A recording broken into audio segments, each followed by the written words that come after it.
Halo semuanya, kembali lagi di sini di Firby TV bersama saya Bubi Gali. Kali ini kita akan membahas mengenai bisnis dan brand yang ada hubungannya dengan coffee shop. Kali ini saya sudah bersama dengan pengusaha yaitu Pak Edwin yang mempunyai coffee shop Tanagram. Halo Pak Edwin. Halo Mas. Apa kabar Pak? Sehat. Kabar. Baik. Pak Edwin bisa cerita ke kita nggak sih Pak Edwin itu siapa dan dari perusahaan mana Pak? Oke. Jadi perkenalkan saya Edwin. Saat ini saya lagi running coffee shop di daerah Lebak Bulus yang bernama Tanagram Coffee kayak gitu. Jadi ya basically saya running operationnya lah Pak. Running operation dan sebagainya.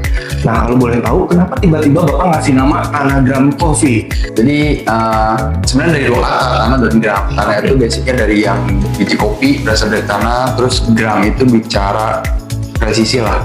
Karena ketika biji kopi digiring segala macam kita ukur ya, pemakaiannya berapa gram, terus espresso yang dipakai berapa gram. Jadi lebih ke ya itu sih. Terus gram itu berharap menjadi value kita juga antara konsistensi dan presisi untuk jangka panjang gitu. Pak Edwin, kan sekarang bisnis kopi banyak banget ya Pak. Bapak nggak takut loh? Kok dibilang takut mah tiap orang ada takutnya ya pasti. Iya. Cuma ya dan yang saya percaya adalah si kopi itu harusnya jadi ya tadi ya gaya hidup masyarakat. Yang dimana sekarang setiap orang itu kan butuh kopi ya. Iya betul. Ya, tinggal dari kitanya aja sih ya running coffee shop itu value apa yang ingin kita kasih aja ke si masyarakat, customer kayak gitu lah, apakah servisnya, hospitality-nya, kemudian produknya, ya itu tinggal dipilih aja sama coffee shop gitu. Nah yang saya jalani sih, hopefully saya bisa jaga tiga-tiganya, dari produk, servis, sama hospitality aja. Oke. Nah ngomongin produk, apa kelebihan kopi Bapak daripada kopi-kopi yang lain? Oke, kalau produk ya, sebenarnya kalau produk mah saya bisa bilang kayaknya hampir semua coffee shop sekarang itu produknya sama. Jadi kita kalau nyari ke tempat ke coffee shop lah ya, produknya pasti udah bisa kalian dapatkan produk enak gitu. Saya nggak bisa bilang kalau produk saya paling enak gitu, tapi yang pasti untuk memberikan produk ke customer itu nggak sembarangan. Pokoknya saya bilang saya paling enak nggak juga, karena banyak coffee shop juga yang bisa memberikan produk yang sama. Ya, tapi selain produk, saya rasa yang saya dan tim bangun adalah lebih ke service hospitality. Kayak gitu. Jadi produknya hanya kayak apa ya, medianya. Ya, media di mana customer masyarakat bisa merasakan service kita. Kayak gitu, itu poinnya. Tapi waktu service sama customer hospitality kita bagus, saya juga produknya saya jaga. Jaganya apa ya, konsistensinya. Sekarang itu saya melihat kalau orang-orang yang suka kopi lebih mencari coffee shop yang bisa jaga rasa. Ya betul Pak. Konsistensi ya kan. Kalau bicara enak, banyak coffee shop yang enak pakai gula segala macam. Tapi bicara menjaga rasa, saya rasa belum semua bisa kan. Itu baik pun saya sama tim, saya masih evaluasi juga ke tim gimana tim anak-anak itu bisa jaga rasanya. Kayak gitu, nanti dari rasa ya beri masyarakat. Saya bisa jaga rasa yang tadi saya bilang, gram, detail, konsistensi. Saya harap bisa customer reguler itu banyak. Kan ini aku lihat Bapak lagi pesen kopi apa nih Pak yang Bapak minum nih? Kalau saya ini pesen ice americano kayak gitu. Ice americano atau ice blend, ice long black sama aja. Wah, rasanya gimana tuh Pak? Kalau ini pakai beansnya yang Aceh, jadi sedikit fruity. Terus saya sukanya tuh beans yang fruity. Fruity-nya tapi nggak ada tambahan gula lagi ya. Basicnya dari beansnya. Nah itu juga yang saya kurasi sebenarnya. Saya kurasi ke roastery. Kalau untuk saat ini kan Tanagram sendiri pun belum ada roastery kan. Jadi masih ada partneran roastery. Terus ya saya mengkurasi si beansnya itu, yang saya pakai itu kayak gimana. Lebih ke karakter rasa beans. Ini yang punya saya kan Ice White Coffee ya Pak. Ini juga enak banget. Sebenarnya pada saat Bapak nyari produk, research dulu atau langsung jual apa adanya? Lebih ke R&D lah ya kan. Research pasti lihat-lihat market kayak gimana, kemudian kira-kira yang fit sama value-nya Tanagram seperti apa. Karena kan kalau Tanagram sendiri kuatnya di classic coffee Pak. Classic coffee itu apa? Es latte, es americano yang Bapak minum, es white itu kan es latte. Itu hanya fresh milk sama si kopinya aja, nggak ada tambahan gula. Ini nggak pakai gula Pak? Nah ini nggak pakai gula gitu. Nah ini yang kita jaga gimana sih tanpa gula minuman ini enak. Poinnya kayak gitu kan. Berarti yang utama dijaga apanya? Kopinya. Betul. Karena basically kan cuma kopi, kayak es americano cuma air sama kopi kan. Berarti yang harus enak kopinya. Itu yang saya jaga. Oke, Pak, kan aku lihat ini ramai banget ya Pak. Aku datang aja pagi-pagi udah ramai banget, apalagi sore dan malam nih Pak. Gimana Bapak jaga keramaian ini Pak? Apa yang Bapak lakukan? Aktivitas apa yang Bapak lakukan? So far sih kita belum ada yang ya bersyukur juga ya Pak. Maksudnya secara kalau lihat di IG segala macam kan Telegram pun nggak pakai KOL yang kayak gimana. Iya, Nggak pakai KOL, nggak pakai selebgram, nggak pakai marketing yang offline juga gitu. Tapi basically kita sudah dapat customer regulernya yang tiap pagi datang. Itu sih so far dari mulut ke mulut. Kenapa bisa seperti itu ya karena itu tadi saya bilang saya sih berusaha untuk menjaga service hospitality-nya. Oke. Service hospitality itu maksudnya kayak gimana ya, kayak ke customer yang sering datang, ke customer baru itu saya dan tim berusaha untuk kenalan lah, kenal, ingat nama segala macam gitu. Ya kemudian mereka beli produk kita doang kan, ternyata cocok. Ya udah mereka kayak ngerasa aku udah kenal baristanya, gue udah ngerasa produknya cocok, jadi mereka balik lagi. Itu biasanya yang kesini merekomendasikan ke teman-temannya. Iya, bersyukur dari situ lah. Dari situ ya Pak. Gitu. Nah mungkin bisa dibilang orang pada nyaman ya Pak beli kopi di sini awal-awal ya Pak. Nah tuh saya nggak bisa ngomong kayak dia juga gitu. Tapi prakteknya seperti itu sih Pak. Mungkin kelihatannya seperti itu Pak, tapi saya nggak berani ngomong juga gitu. Pak, kan kemarin Bapak daftar mereknya kan di kami. Kalau boleh tahu Bapak daftar merek apa Pak? Oke, yang saya daftarkan si Tanagra Kopi untuk kategori kopi shop nggak salah. Betul. Oke, gitu. Nah alasannya kenapa Pak? Tiba-tiba Bapak pengen ngedaftarin mereknya, padahal Bapak udah viral duluan, tiba-tiba nggak daftarin nih ya? Alasannya sih karena untuk menjaga brand kita aja sih Pak. Sebenarnya kan kalau bicara yang tadi kan dibahas ya, brand coffee shop itu kan sekarang berkembangnya banyak banget kan. Setiap minggu itu ada aja coffee shop baru kan yang ada. Saya nggak mau aja nanti brand Tanagra ini ada yang sama atau bahkan mirip. Kemudian nanti ada permasalahan legalnya. Itu aja yang saya jaga sebenarnya. Karena bicara kita pun Tanagra punya visi yang panjang juga loh, banyak kan, bukan sekedar buka terus jadinya kayak bikin buka lalu dipakai orang yang dari nggak mungkin juga sebenarnya. Jadi ngejaga itu nya doang sih mereknya. Dan akhirnya dilindungi oleh hukum ya Pak, hukum Indonesia. Jadi seperti itu. Dan supaya nggak ada orang ngejiplak nama Tanagra juga. Soalnya bagus banget sih namanya Pak. Amin. Nah Pak, kan kalau aku boleh tanya, pada saat ngedaftarin merek itu Bapak gimana perasaannya? Kan sekarang akhirnya udah disetujui sama Kementerian Hukum dan dapat sertifikat. Gimana perasaannya Pak? Lebih ke lega sih Pak. Lega dapetnya. Ada backup. Maksudnya ada yang menjaga. Secara hukum ada yang menjaga. Jadi kayaknya orang nggak bisa sembarangan nih. Iya betul. Kita gitu. Cuman ya ada beban juga lah. Gimana kita harus jaga kan dari segi nama mereknya harus kita jaga. Oke, berarti seneng ya Pak? Senang Pak. Senang dan lega aja sih. Dan lega aja. Kan coffee shop, orang banyak banget sekarang berbondong-bondong ke coffee shop. Bapak bisa kasih tips ke kita nggak supaya coffee shopnya bisa kayak Bapak nih? Soalnya kalau kita lihat aja di jalanan kan timbul ada, ntar nggak ada lagi, hilang, tutup. Tapi kan Bapak sustain ada terus nih. Nah, kasih tips Pak kita Pak. Ya, nggak ada tips khusus ya, tapi ke learning by doing aja, ikuti marketingnya seperti apa, kemudian jaga kualitas produk sama jaga kualitas service saja sih Pak. Temen kayak gitu. Jadi nggak ada tips yang kayak gimana, tapi be yourself aja juga. Be yourself. Dan sesuai dengan karakternya Bapak sendiri kan? Iya gitu. Kayak melayani customer juga jangan fake lah, lebih ke yourself aja. Yes, Oke. Pak, kalau aku lihat kan karyawan Bapak kan bagus banget nih, kayak ada SOP-nya. Sebenarnya Bapak untuk mulai dari rekrut seperti apa Pak? Nah, ini penting nih. Kan kalau rekrut saya masih sendiri juga ya. Belum pakai cara yang kayak gimana. Jadi masih saya mencari sendiri, saya lebih melihat ke karakter anaknya aja sih. So far sih berjalan, yang saya hiring adalah tim yang bahkan belum ada pengalaman barista. Serius Pak? Iya, dia bukannya nggak bahaya? Ya nggak bahaya, tapi kan fungsinya saya menjaga di sini tuh.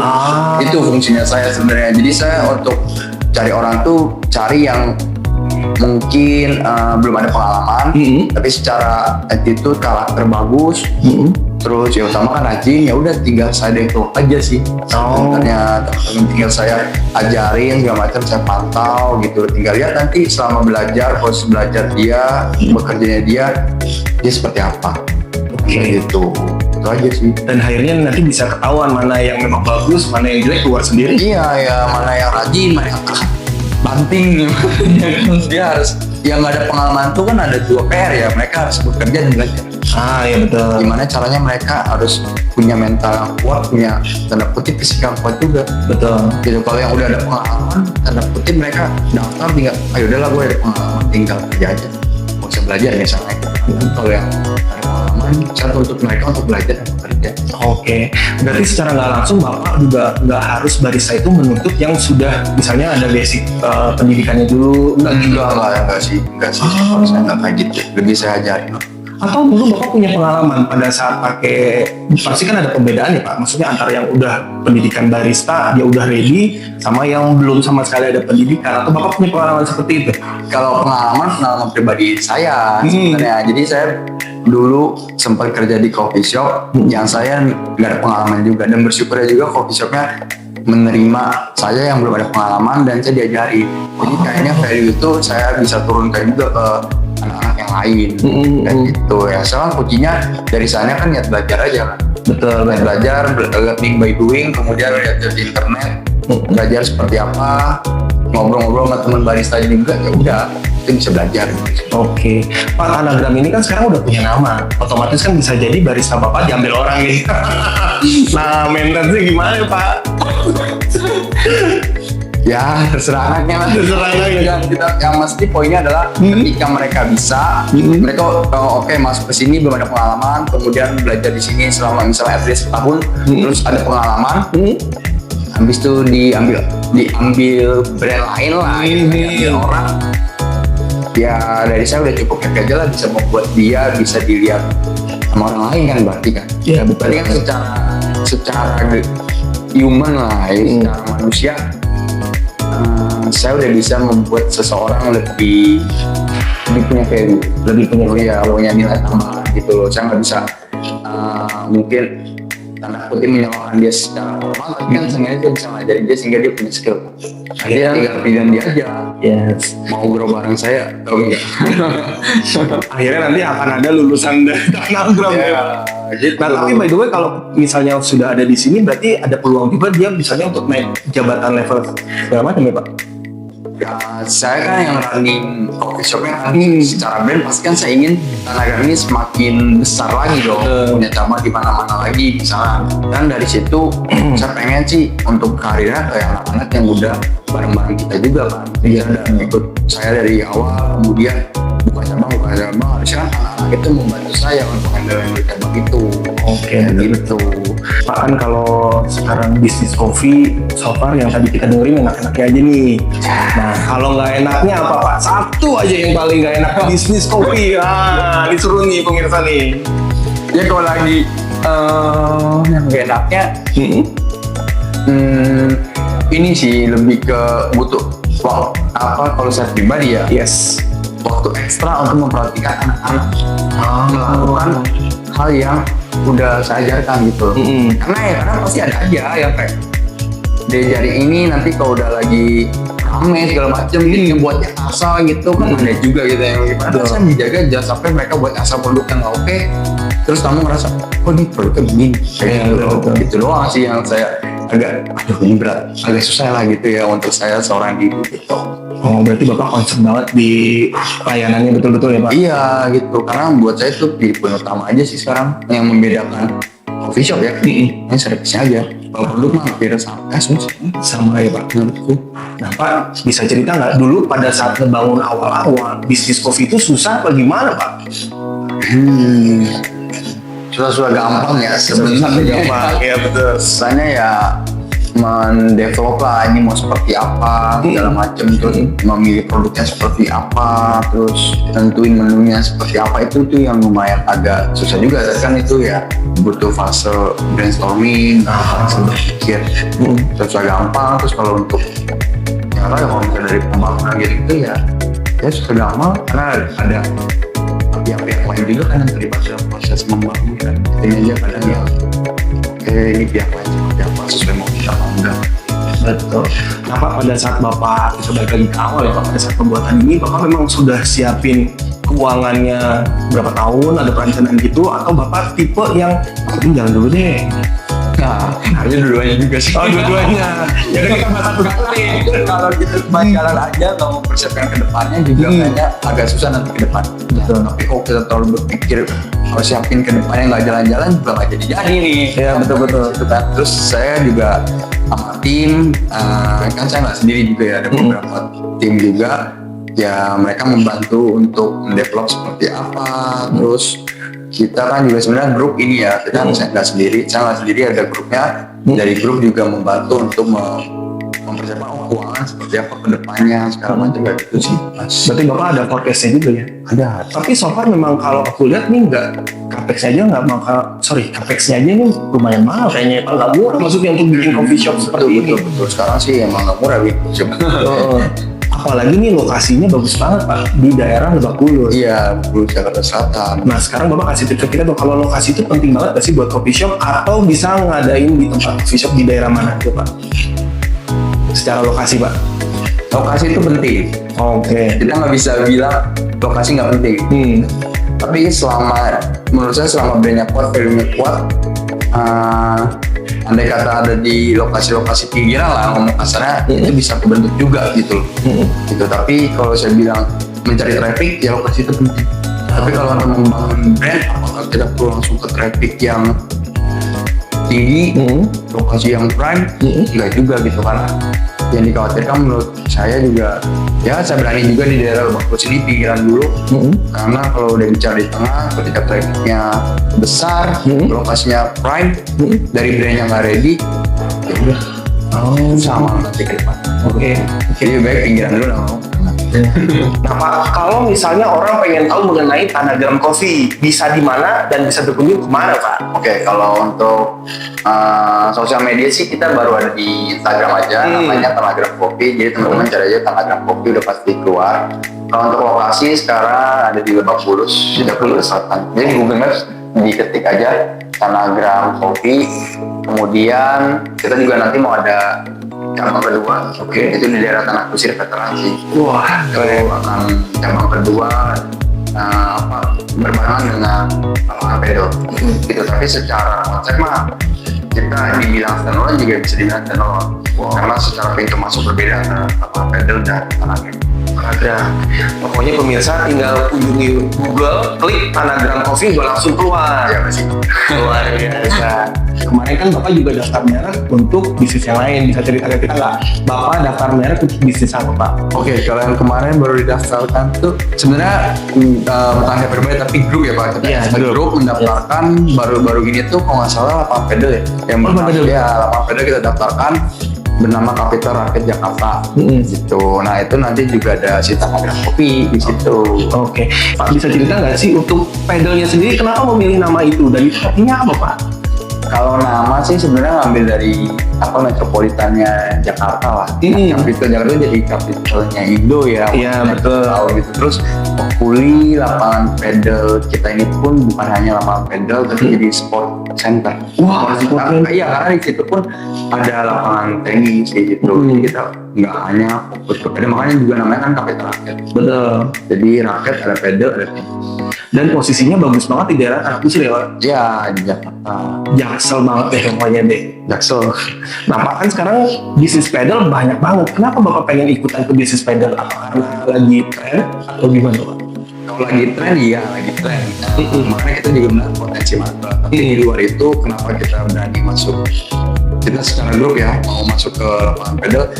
Karena sebenarnya Kapital Rakyat ini itu satu grup sama Manta Liberta. Ya. Satu grup sama Manta. Satu grup sama Manta. Misalkan Manta juga dapat di kalian kan. Betul. Karena satu grup, terus Manta kan sebenarnya di sport apparel ya. Jadi secara bisnisnya antara sport apparel sama apa ini cocok.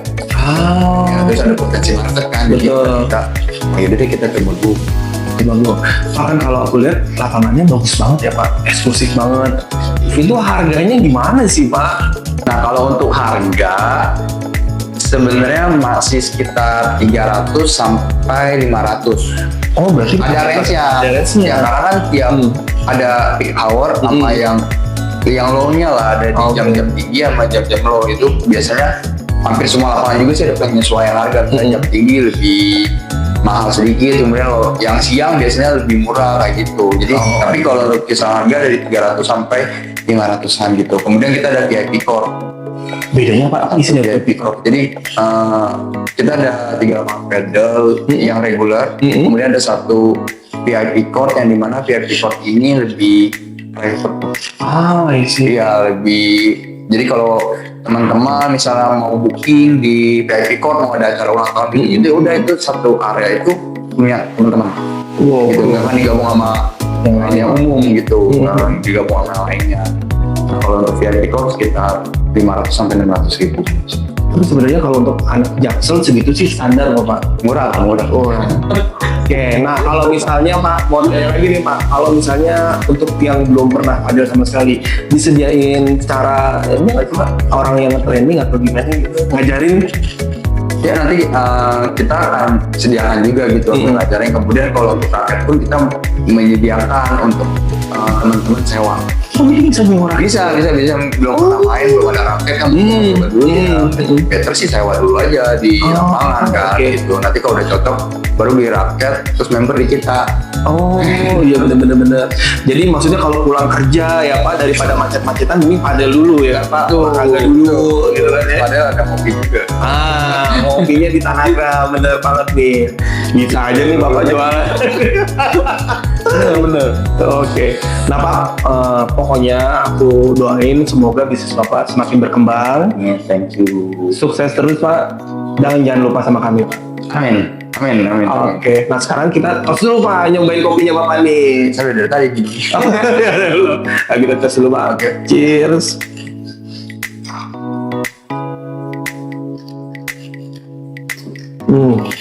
Enak banget. Nah pemirsa, sekian tayangan kali ini. Apabila ingin mengetahui mengenai perusahaan kami, bisa langsung mengunjungi kami di website di www.firdipaten.com.